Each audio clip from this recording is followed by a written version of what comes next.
everybody, and welcome back to another video. I don't know if I've ever filmed in this location for the main channel, but I do film for TikTok, usually in here.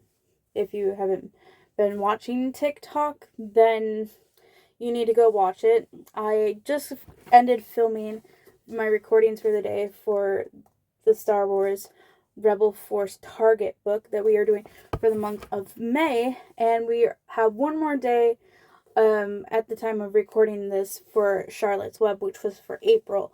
I didn't expect Charlotte's Web to take as long as it did. I really thought I could get it done in 1 month, but there was time in April when I got sick where I couldn't film for probably, I think it may have been 3 or 4 days where I was out because you wouldn't have been able to even hear me with how it was sounding.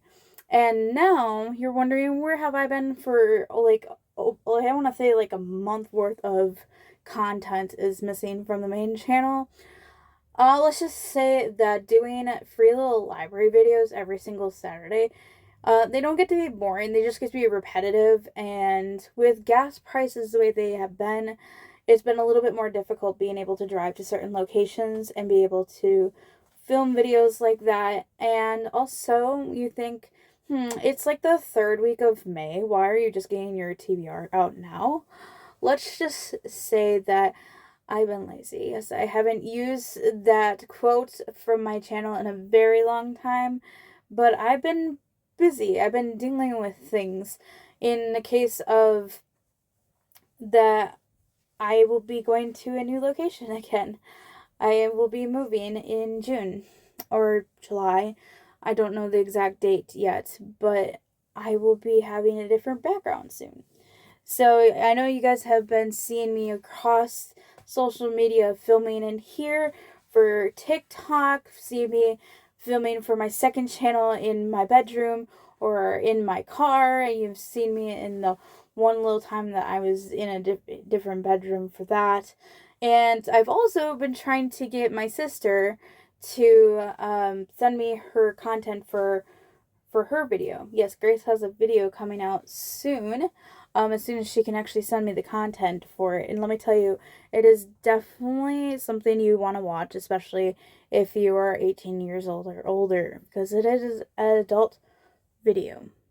Anyways, being said that, we are going to get into my May TBR and what I read for April. This video might seem to be a little choppy, whether the background is here or at home, as I have books spread out in 2 different locations, or even 3, I think, and I just keep on trying to bring that one back out. I forget to get this video done for you guys. So the first section, let's try this again. So the first section that we're going to do is what I read for the month of April. I don't remember if when I showed all my books what I read or what I was going to read, but this is the one that I still have here in this location to be able to show you guys. This is The Perks of Being a Wallflower by Stephen Chbosky. I probably butchered that in my last video too. Anyways, this was published February 1st, 1999. It is a YA fiction. It was called as a banned book in 2023. It would have cost me $15 at the bookstore, but I actually got it from a free little library in Oconomowoc, if you're from Wisconsin. It was rated 4.2 stars on GoodReads, and I rated it, I think, a 3. I didn't write my finish date or my star on here, which definitely would make sense. And it is 206 pages. Now, if you're asking me why would this be a banned book, for whoever's watching, it's banned because there's a lot of topics that just irk people the wrong way, meaning like doing things with sex, with drugs, abuse, teen pregnancies,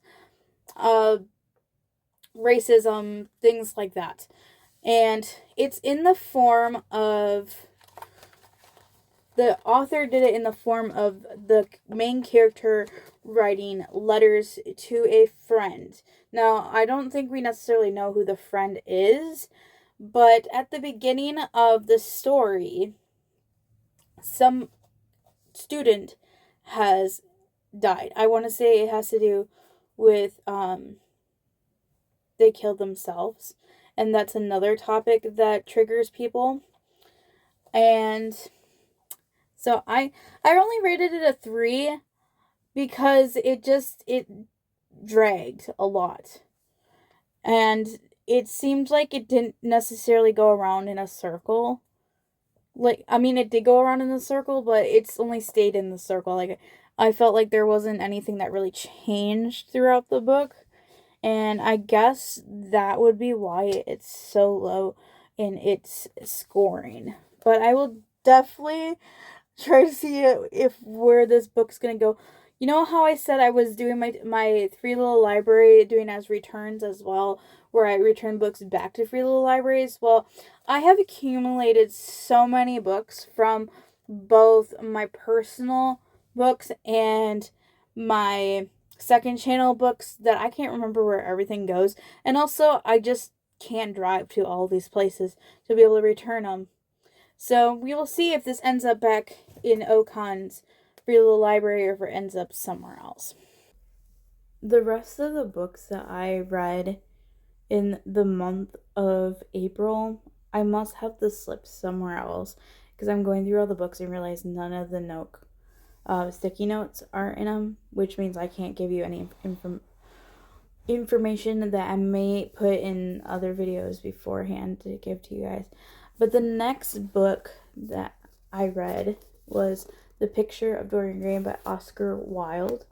Now, I did rate this a 5-star book just because it was that good, but I also had difficulties reading it. I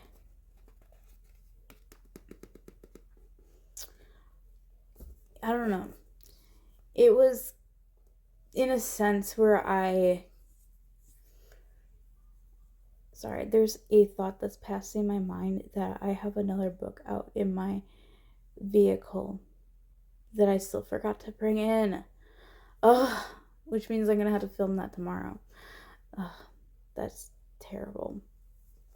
Yeah, I had difficulties reading this book just because of the time that it was made. Oscar Wilde, he definitely, I want to say 1800s was when this book was made. It's from the Victorian era, so that was a very long time ago. So the language is a little bit different and a little bit off, and I feel like it was a little bit gay too. So, anyways, I ended up listening to a good chunk of it just by listening to the audiobook when I was driving around, when I was visiting my family, and getting through it. I was listening and I could still picture it, but I didn't have the physical copy in my hand. You'll have to let me know down below if you would prefer to listen to audiobooks other than reading the physical copy, or if you prefer just to read the physical copy without the audiobook, or if you're a mixture of both, reading the book with an audiobook, or there's a fourth option. Do you prefer to have it on a ebook on like a device like a Kindle or a Nook or Kindle Fire or whatever? I prefer to have the physical book and listen to the audiobook, but sometimes I need to just listen to the audiobook. And I have another book, the one that's I will film tomorrow, I guess, will be the exact same experience where it was just so long, the chapters were so long that I needed to just listen to the audiobook, because reading the words on the paper, my mind was listening faster, like reading the words faster on the page than I was listening, and so I just wanted to listen. The next one that I read was The Hey Kiddo by Jared J. Krozoska. This was a graphic novel memoir, which was quite interesting. I think I gave it was either 3 or 4. Uh, this is how long it's been. I really wish I would have filmed this earlier, but I couldn't. It was interesting. I definitely felt his pain through the pictures in his book. I also felt really angry by some of the people in his story.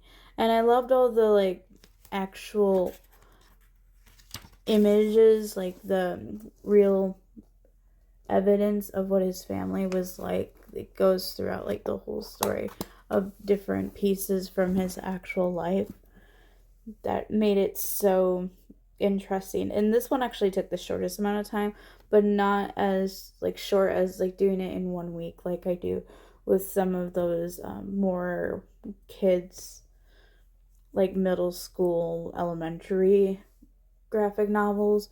This one actually took a good amount of time. And then the last one, well, you know, you'll see it in the next clip. The last one that I have with me is, and now back to you. Now, let me tell you guys, when I was smiling about it back when I was doing the April TBR, I did not realize how badly I was gonna be enjoying this book, that this was like the only book I physically could not put down.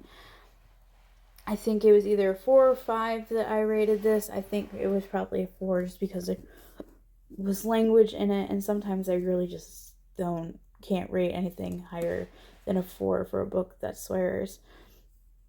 But I enjoyed the romance between Jackson and Delilah.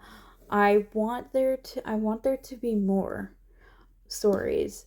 I don't not necessarily know if I want it to be the Jackson, Delilah, Aiden, Lucy kind of romance, like enemies to lovers trope, like a stranger to lovers trope, more so even just because they brought characters back from First Time Caller into Now Back to You. But in the next one, if she chooses to do so, BK Borson, please make more of heartstrings. It maybe not even necessarily bringing in a new romance, but continuing one of the romances that were already there. Like, for instance, I have been enjoying, I did the Strawberry Patch Pancake House with Lori Gilmore back in March, and I really enjoyed that. You could go in either direction now with her books, because there are characters in her books that keep reoccurring, but they're not like the main focus. But you could go back if you wanted to, and it would delete characters that haven't been necessarily introduced yet, but you could go back and see how their romance blossomed, or you could go forward, and even if you didn't know theirs, you would get to learn somebody new and how they influence the romance per se. That's all I got for that one. I'm glad I picked getting BK Borson over Haley Pham. I heard there's been some mixed reviews about her book. I would still be able to read it, but first I have to be able to buy it. And right now I'm currently on a no book buy.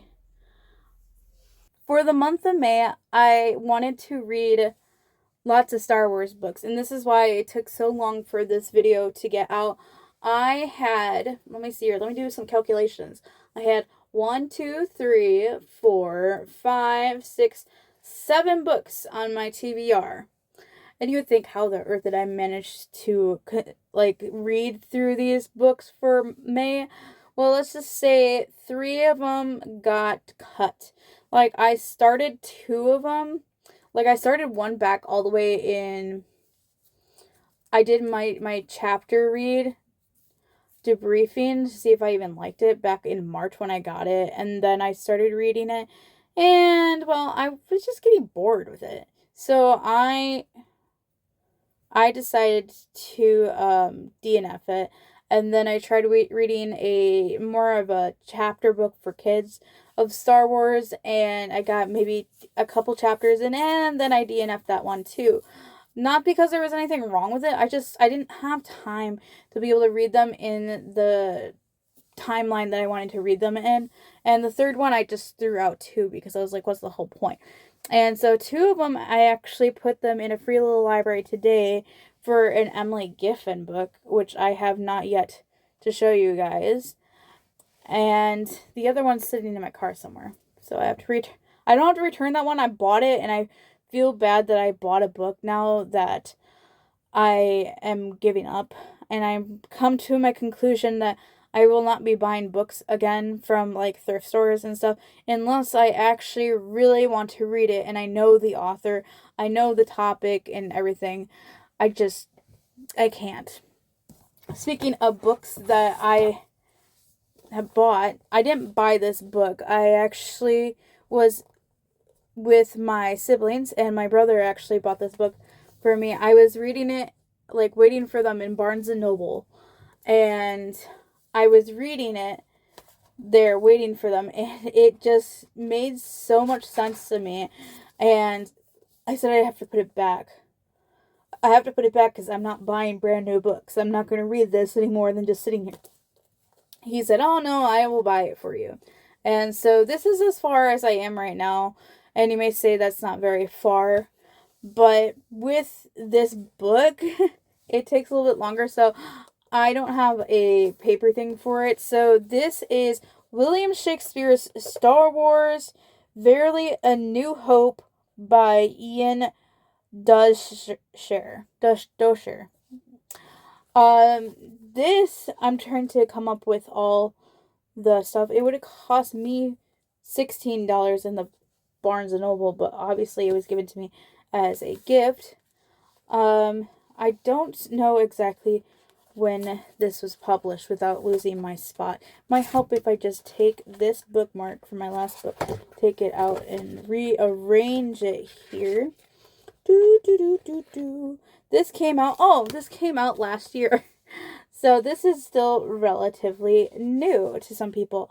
I actually am on Sora again. You don't know what Sora it is a reading app for audiobooks for schools. And I am part of a school district, so I'm able to get into it and have audiobooks for this book, and which is great because there's so many characters that have their own voices to be able to fit this, along with sound effects that go along with it, to make it feel like you're actually watching the movie in this kind of time period. I was trying to think what else was there that is on my tags. Let's see here. I said the title, the author, published in 2018. This is a sci-fi. It's just sci-fi. That's all I can say. I can't say what the other one would be, like poetic. I don't know. I don't know what the stars on GoodReads are because I haven't looked at it, and I don't remember the page number, which is interesting to me. But I am currently on page 37, and I know the story already, so I know how it's going. But there's that one. And then the other book that I have, I actually bought this book. I know, I just said I'm not going to read a book that I shouldn't be buying books that I'm not going to read. But I bought this one, I think it was last year. I bought it last year. I saved it from the Goodwill bins. If you don't know what the Goodwill bins is, it's like the last hope before it goes to the burn pile. This is The Lucky List by Rachel Lippincott. I hope that's how you say that. Published June 1st, 2021. It is a contemporary romance. It would have been $19, but at the bins I actually got it for $1.50. It is rated 4 stars on GoodReads and 294 pages. And this is what the back of it actually looks like. There's the list of it. And then I think it is just yellow on the inside with like blue. I know, I remember telling you guys how I wanted to show off the inside covers without the jackets, and a lot of them don't really have many pictures, but this is a story about a girl whose mother had just died, and she lives in this town where it seems like nobody leaves but just stays there all the time, kind of where I grew up, where nobody really leaves ever. And she is going through her mother's belongings as they are packing up to move to a different house still in town, and she finds this list that her mother made of things she wants to do before her senior year. And so this is taking place the summer before her senior year. Her dad's childhood or like high school best friend moves back home, and he has a daughter. Her name is Blake, and I already forget the actual girl's name. Shoot. What is her name? That's interesting. I forget. I will put the name of her up here because I forget. Let me see. Is it the beginning? Emily. There we go. Now I don't have to put it up there. Yay me. I don't have to put that up there. That makes me so excited. I just lost track of thought. So this person, I want to say she was a co-author of 5 Feet Apart, if you remember that book or the movie. The movie I remember more, but I haven't read or actually watched it. I just remember it coming out. So it's giving that. But that's all I have to say for that one. I'm completely rambling about this book, and that's because I have been working really hard at it. Like, I think I almost made my target. I'm on chapter 9 already. It makes me feel weird that I read 5 books last month, and I was able to rotate them quite constantly to be able to finish them on time.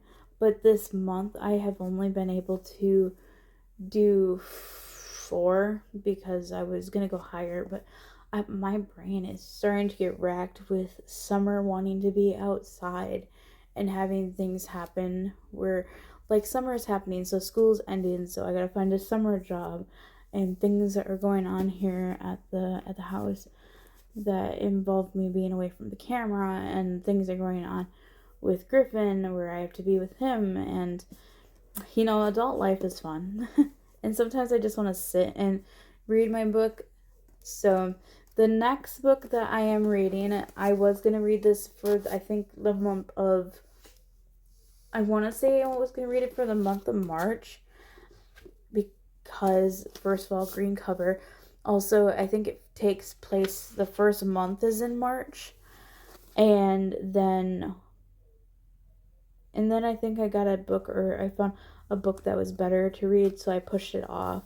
And then April came along, and I got the B.K. Borson book, and then I pushed it off again to May, which I have to replace my marker already for this one, because I have been doing the same thing that I just said, where I was listening to the audiobook over reading the book. There's nothing wrong with it. I'm noticing that when I'm listening to the audiobook, the ones that I strictly have been going through and listening to the audio more than reading them, they're more like British people who have been reading them. So the marker has to be changed because I have listened to quite a bit, and this one is still on the wrong target. So this is The Girl on the Train by Paula Hawkins, published January 13th, 2015. It is a thriller, which is my genre of the month, because I don't know if I've necessarily read a thriller as more as I have read mystery. And for all you bookish girlies who are out there, you know that when a genre is super close, it does not mean that they're the same, that there's slight differences to it. This would have cost me $16, but I got this from a free little library in Jackson, And I actually have had this book given to me on a loan before. My sister had this book. I don't know if she still does or not, but I have seen this book so many times in antique stores. I've seen it in thrift stores. I've seen it in other free little libraries, and it wasn't until I was in Jackson that I saw this. I think it was in the TARDIS free little library that was there, and it just popped to be like, you know what? I guess I'm going to read this. I'm going to give it a chance. It is 3.9 stars on GoodReads and 336 pages. And let me tell you, so far, it's been quite interesting. The plot is just starting to form. It is between two different POVs. I love when it's different POVs. BK Borson, two different POVs. None of the other ones have multiple POVs, but you know what I mean.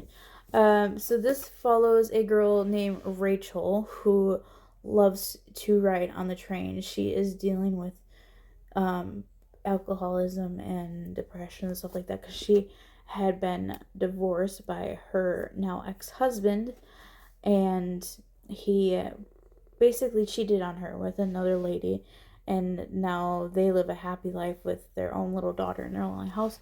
And Rachel keeps riding the train to figure out life, and she is looking out the window of the train and always passes by this house every single day with which she thinks is a lovely couple that she names Jason and Jess. Well, the second POV is about Megan, and that's who Rachel thinks is Jess, but it's actually Megan.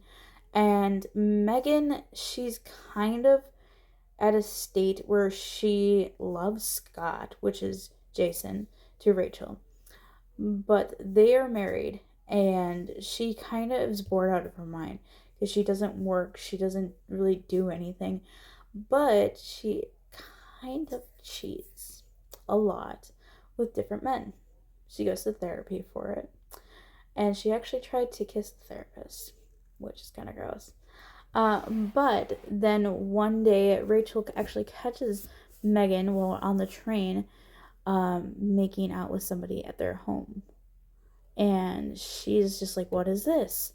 And then all of a sudden, Megan goes missing, and Rachel notices that. And I'm actually at the point right now in the book where Rachel is coming home to her apartment, and the police are there, and they're questioning her about what she did on the night that she blacked out. And she doesn't know what happened, but she has a feeling maybe it might have something to do with the disappearance of Megan. So I know it's been that's what makes it such a thriller. It just keeps you looped in, and I'm surprised that it's only 3.9 stars. I feel like I'm gonna end up having to rate it higher depending on how it goes. And then lastly, I have, my graphic novel of the month, because, there's always got to be a graphic novel. This is, where's my Post-it? Because my Post-it's not in a certain spot. This is Poppies of Iraq. It is by Bridget Feindagley and Louis Trondheim. I hope I'm saying that correctly. And this was published in, I'm trying to think here, I'm thinking August of 2016. Obviously, it is a graphic novel. This was actually from Ocon's Intermediate School, although I bought this at a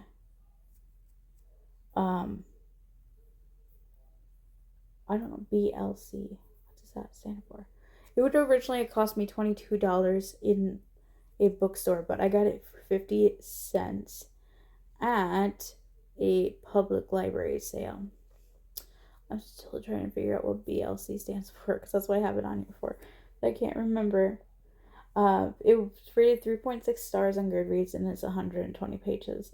And this kind of is a memoir, again.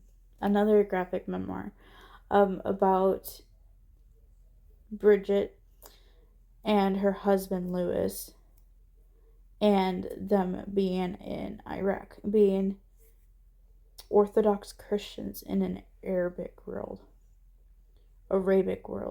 Sorry, I'm trying to read the back. This is going along. I am this far in the book, so not very far, and that was because of those Star Wars books that I was talking about earlier, how I keep trying to blank. How I was trying to read those, but then I just was like burnt out, and so gave those away. So then I was like, oh, now I can read the graphic novel because I can, read that and still have a Star Wars book. And I also have this. Oh, it's not that special. I got a blind date with a book from my sister, and it's a devotional. It's on my bookshelf, like all the way back there. Like it's like this one right there. It was a blind date with a book devotional, and it came along with this little paperclip bookmark that's now in here because I didn't have a bookmark. It's so funny how I'm like always thinking to myself, ooh, I like bookmarks. I always need more bookmarks. But then when I get them, I don't use them. They usually get put somewhere. And then I'll open a book and I'm like reading it and then I'm like, oh, I need a bookmark. Where is the bookmarks at? I can't remember. And then I just stick a post-it note in it. Because I'm not about to dog-ear a book because that's rude to a book. So I currently have this one here, which is the paperclip with this little gold here for the girl on the train.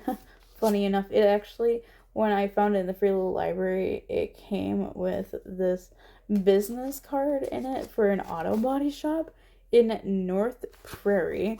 So I managed to keep that in there, and I don't have any other books with bookmarks in them currently with me.